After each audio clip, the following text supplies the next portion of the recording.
और एक कथा है, कहते हैं नारद जी एक जगह से निकल रहे थे, वहां एक भिखारी, एक भीख मांगने वाला, भिक्षा मांगने वाला व्यक्ति बैठा था। उसने नारद जी को देखकर कहा, महाराज आप तो संत हैं, कुछ दे दीजिए। नारद जी को उस पर दया आ गई। अब महात्मा धन तो अपने पास रखते नहीं, जेब ही नहीं है, तो सब जगह देखा कि कुछ है नहीं, तो अपनी वीणा निकाली और कहा इसे तुम रख लो। तो उस गरीब व्यक्ति भिखारी ने कहा, बोले महाराज इसका हम क्या करेंगे, ये हमें बजानी तो आती नहीं, हमारे किसी काम की है नहीं, आप तो कुछ धन है तो महाराज दे दो। नारद जी बोले, देखो भैया हमारे पास तो नहीं है, पर हमारे भक्त लोग बहुत हैं, हमारे भगत बहुत हैं, सेवक बहुत हैं, तुम उनके पास चले जाना, वो तुम्हें दे देंगे। कौन महाराज?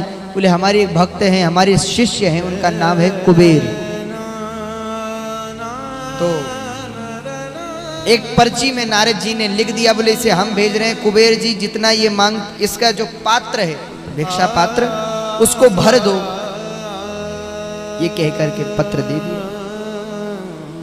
अच्छा, उस भिखारी व्यक्ति ने कहा कि महात्मा खुद ही है, महात्मा के पास 1 रुपया नहीं, भैया हमें कहते हैं हमारे शिष्य हैं, उनके पास बहुत धन है, वहां चले जाओ, पर चलो महात्मा कह रहे हैं चले जाते। जब वहां पहुंचे तो उसने क्या देखा कि यहां तो इतनी लंबी लाइन लगी है कि सालों तक नंबर नहीं आएगा, कई साल तक मिलने का मौका नहीं। उस व्यक्ति ने सोचा कि भैया ये महात्मा है तो कुछ लगता है, लोग मानते हैं इसको, इतना बड़ा व्यक्ति।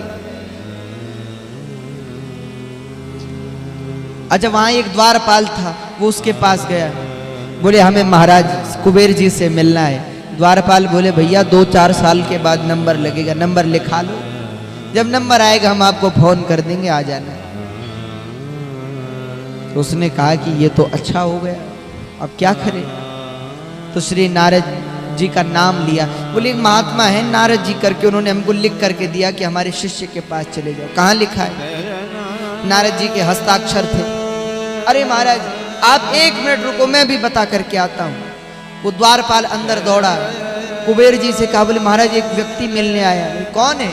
उन्हें नारद जी ने भेजा है, नारद जी ने भेजा है। कुबेर जी खुद दौड़े, उस व्यक्ति को बुलाया गया स्वागत सत्कार के साथ, नारद जी ने, हमारे गुरु ने भेजा है, बैठाया।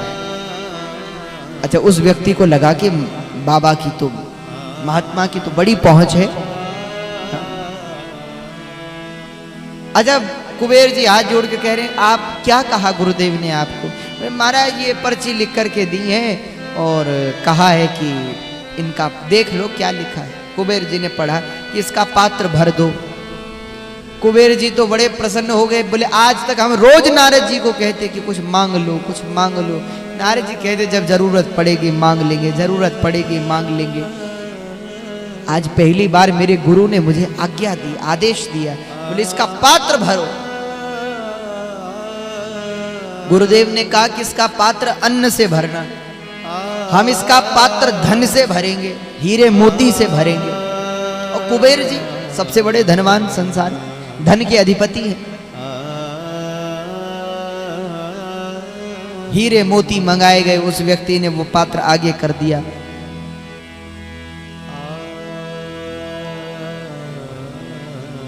अच्छा, उस व्यक्ति ने कुबेर जी से कहा, बोले महाराज इस पात्र को आज तक कोई नहीं भर पाया, क्या आप भर सकेंगे?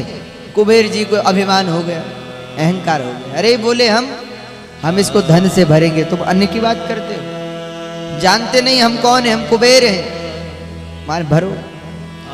कहते हैं कुबेर जी धन मंगवाएं, उसमें डालें और पात्र बड़ा चमत्कारी, जो डालें वो भरे ही नहीं, न जाने धन कहाँ चला जाता है। इतना सा पात्र, जितना पड़े उतना कम, जितना पड़े उतना कम, भरे ही नहीं। कुबेर जी की पूरी संपत्ति चली गई।